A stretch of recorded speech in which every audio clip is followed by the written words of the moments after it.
you not hear him? You moral labor, keep your cabins. You to assist the storm. Make us be patient when the sea is hence. What cares these roarers for the name of the king?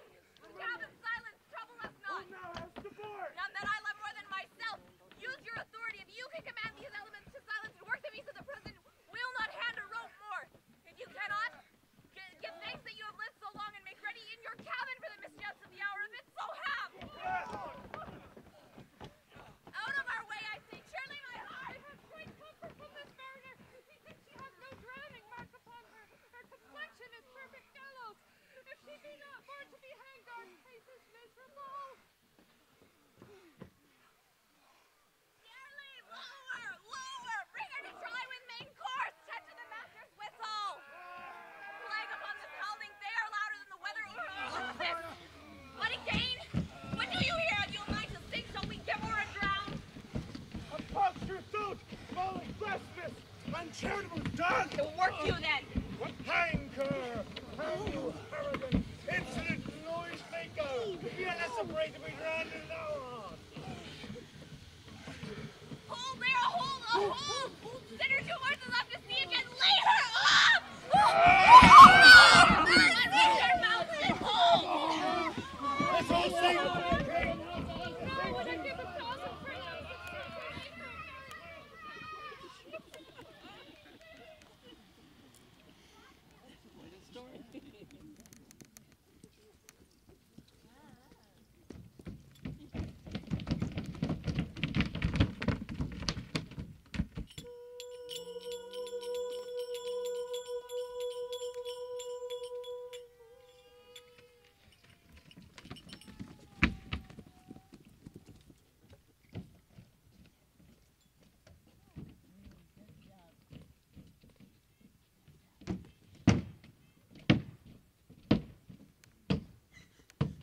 Fire art thy dearest mother, you have put the wild waters in this roar. Lay them. The sky, it seems, would pour down stinking pitch, but that the sea, mounting to the welkin's cheek, dashes the fire out. Oh, I have suffered with those I saw suffer. A brave vessel who had no doubt some noble creature in her, dashed all to pieces. Oh, the cry did knock against my very heart. Poor souls, they perished. Had I been any god of power, I would have sunk the sea within the earth, or ere it should the good ship so have swallowed, and the front-meat souls within her. Be collected. No more amazement. Tell your piteous heart there's no harm done. Oh, the day! No harm. I have done nothing but in care of thee. Of thee, my dear one. Thee, my daughter, who art ignorant of what thou art, not knowing of whence I am, nor that I am more better than Prospero, master of a full poor self, and thy no greater father. Oh, no, to never meddle with my thoughts. 'Tis time. I should inform thee farther. Lend thy hand and pluck my magic garment from thee.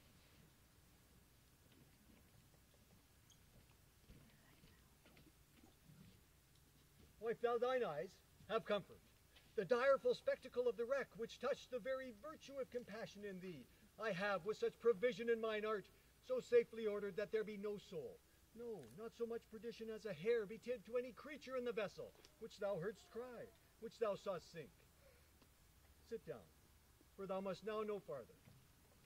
The very minute bids thee ope thine ear. Obey and be attentive. Canst thou remember a time before we came unto this cell? 'Tis far off, and rather like a dream than an assurance that my remembrance warrants. Had I not 4 or 5 women that once tended me? Thou hast, and more, Miranda. What seest thou else in the dark backward and abysm of time? If thou rememberest aught ere thou camest here, how thou camest here thou mayest. But that I do not. 12 years since, Miranda.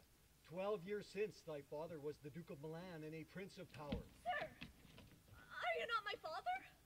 Thy mother was a piece of virtue, and she said thou wast my daughter. And thy father was Duke of Milan, and thou his only heir and princess, no worse issue. Oh, the heavens! What foul play had we that came from thence, or blessed was we did? Both, my girl. My brother and thy uncle, called Antonio. I pray thee, mark me. He whom next thyself of all the world I love, and to him put the manage of my state. As at that time, through all the signories, it was the first. and Prospero, the prime duke, being so reputed in dignity, and for the liberal arts, without a parallel, those being all my study. The government I cast upon my brother, and to my state grew stranger, being transported and wrapped in secret studies. Thy false uncle. Dost thou attend me? Sir, most equally. Being once perfected how to grant suits, how to deny them, who to advance and who to trash for overtopping, having both the key of officer and office, set all hearts in the state to what tune pleased his ear. Thou attends not. Oh, good sir, I do. I pray thee, mark me. I, thus neglecting worldly ends, all dedicated to the bettering of my mind. In my false brother awaked an evil nature, and my trust, a falsehood in its contrary, as great as my trust was, which had indeed no limit, a confidence sans bound. He, being thus lorded, made such a sinner of his memory to credit his own lie. He did believe he was indeed the duke, hence his ambition growing. Dost thou hear? Your tale, sir, would cure deafness. To have no screen between this part he played and him he played it for, he needs will be absolute Milan. Me, poor man, my library was dukedom large enough. Of temporal royalties, he thinks me now incapable. Confederates, so dry he was for sway, with the King of Naples, to give him annual tribute, do him homage, and subject his coronet to his crown. Alas, poor Milan to most ignoble stooping. Oh, the heavens! Mark his condition and the event. Then tell me if this might be a brother. I should sin but to think nobly of my grandmother. Good wombs have borne bad sons. Now the condition. The King of Naples, being an enemy to me inveterate, hearkens my brother's suit, to presently extirpate me and mine out of the dukedom, and confer fair Milan with all the honors on my brother. Whereon a treacherous army levied one midnight, fated to the purpose, did Antonio open the gates of Milan, and in the dead of darkness, the ministers for the purpose hurried thence me and thy crying self. Wherefore did they not that hour destroy us? Well demanded, wench. My tale provokes that question. Dear they durst not, so dear the love my people bore me, nor set a mark so bloody on the business. But with colors fair painted their foul ends. In few they hurried us aboard a bark, a rotten carcass of a boat, not rigged, nor tackle, sail, nor mast. The very rats instinctively had quit it. There they hoist us to cry to the sea that roared. Alack, what trouble was I then to you? Oh, a cherubim thou wast that did preserve me. Thou didst smile, infused with a fortitude from heaven. When I have decked the sea with drops full salt, under my burthen groaned, which raised in me an undergoing stomach to bear up against what should ensue. How came we ashore? By providence divine. Some food we had and some fresh water.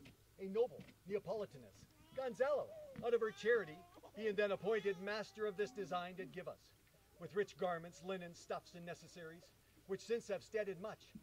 So of her gentleness, knowing I loved my books, she furnished me for mine own library with volumes that I prize above my dukedom.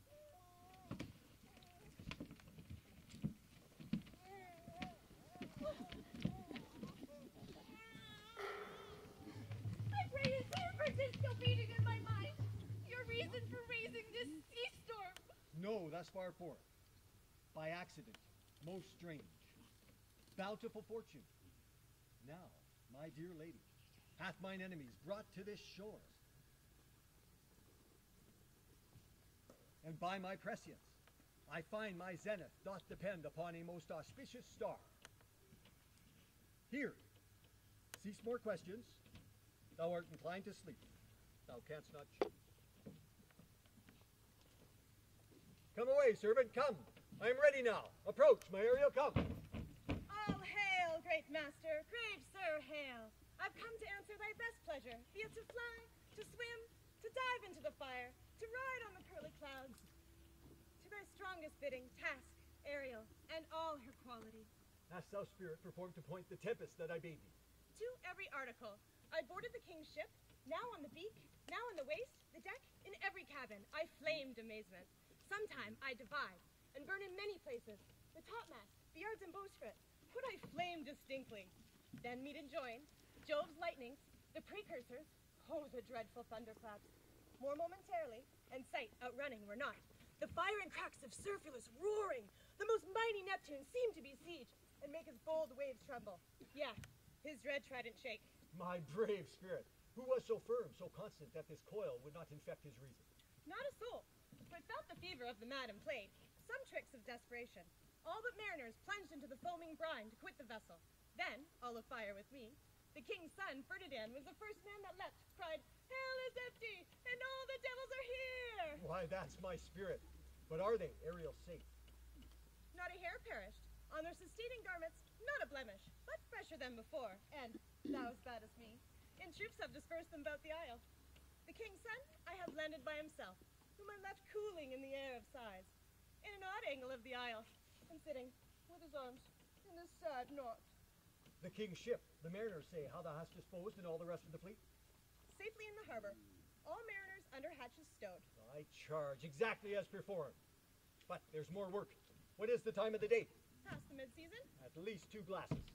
The time 'twixt 6 and now must by us both be spent most preciously. Is there more toil? 'Tis thou dost give me pains.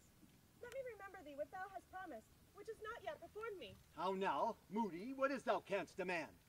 My liberty? Before the time be out, no more! I prithee, I have done thee worthy service. I have told thee no lies. I have made these no mistakings. I have served without or grudge or grumblings. Thou didst promise to bait me a full year? Dost thou forget from what a torment I did free thee? No. Thou dost, and thinkest much to tread the ooze of the salt deep, to run upon the sharp wind of the north, and to do me business in the veins of the earth when it's baked with frost. No, sir. Thou liest, malignant thing! Hast thou forgot the foul witch Sycorax, who with age and envy was grown into a hoop? Hast thou forgot her? Oh, sir. Thou hast. Where was she born? Speak. Tell me. Sir, in Argier, sir. Was she so? I must, once in a month, recount what thou hast been, which thou forgetst. This damned witch Sycorax, with mischiefs manifold and sorceries terrible, to enter human hearing from Argier, thou knowest was banished. Is not this true? Aye, sir. Blue-eyed hag was hither brought with child, and here was left by the sailors. Thou, my slave, as thou reports thyself, was then her servant, and for thou wast a spirit too delicate to act her earthy and abhorred commands. Refusing her grand hests, she did confine thee, by help of her more potent ministers, and in her most unmitical rage, into a cloven pine, within which rift imprisoned thou didst painfully remain 12 years, within which space she died and left thee there, to vent thy groans as fast as mill wheels strike. Then was for this island, save for the sun she did litter here, a freckled whelped hag born, not honored with a human shape. Yes, Caliban, her son. Dull thing, I say so, he that Caliban, whom now I keep in service. Thou best knowest what torment I did find in thee. Thy groans did make wolves howl and penetrate the breasts of ever angry bears. It was a torment to lay upon the damned, which Sycorax could not again undo. It was mine art when I arrived and heard thee, that made gape the pine and let thee out. I thank thee, master. If thou more murmurest, I'll rend an oak and peg thee in his knotty entrails till thou hast howled away 12 winters. Pardon, master. May I be so correspondent to command, and do my spiriting gently? Do so, and after 2 days I will discharge thee. That's my noble master. What shall I do? Say what? What shall I do? Go, make thyself like a nymph of the sea. Be subject to no sight but thine and mine. Invisible to every eye of all else. Go, take this shape and hither come in. Go. Hence with diligence. What ho, slave! Caliban! Thou art thou, speak! There's wood enough within. Come forth, I say, there's other business for thee. Come now, tortoise, when? That's wicked too, as am my mother brought, with raven's feather from an wholesome fen. Drop on you both! A southwest blow on ye and blister you all o'er. For this, tonight, thou shalt have cramps as thick as honeycomb, each pinch more stinging than these that made them. I must eat my dinner. This island's mine! By Sycorax, my mother, wouldst thou take it from me? Would thou camest first? Thou strokest me, madest much of it, gave me water with berries, and to top me out a name. The bigger light, and now the less.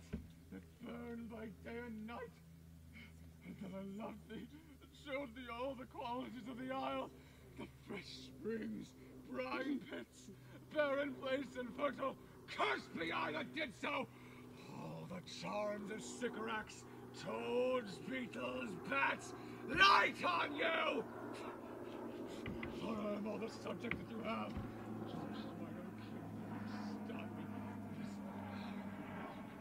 A most lying slave, whose stripes may move not kindness. I have used thee, built as thou art with human care, and lodged thee in mine own cell, till thou didst seek to violate the honor of my child. Would had been done! Thou didst prevent me, I had peopled else this isle with Calibans. Horrid slave, capable of all ill, I pitied thee, took pains to make thee speak, taught thee each hour one thing or other. You taught me language, and my profit on't as I know how to curse. The Red Plague rid you for learning me your language. Hagseed, hence! Fetch us and fuel and be quick. Thou art best to answer other business. Shrug thou malice? If thou neglects or dost unwillingly what I command, I'll rack thee with old crabs, fill all thy bones with aches, and make thee roar that beast shall tremble at thy din.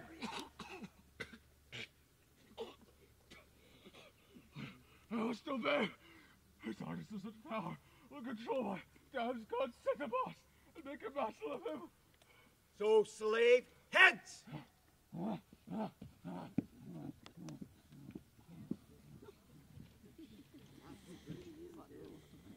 Awake, dear heart, awake. Thou hast slept well. Awake. The strangeness of your story put heaviness in me.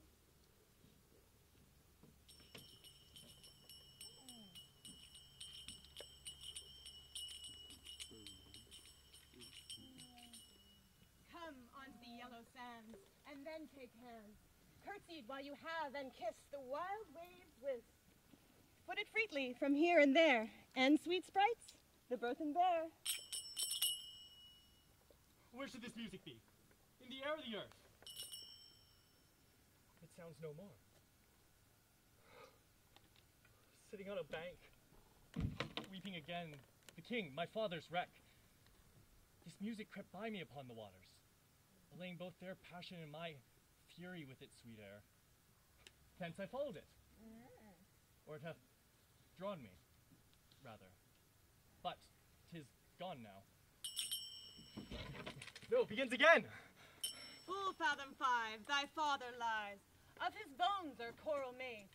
Those are pearls which were his eyes. Nothing of him that doth fade, but doth suffer a sea change into something rich and strange. This city does remember my drowned father. This is no mortal business, nor no sound that this earth owes. I hear it now above me. The fringed curtains of thine eye advance, and say what thou seest yon. What is it? A spirit? Lord, how it looks about! Believe me, sir, it carries a brave form, but 'tis a spirit. No, wench.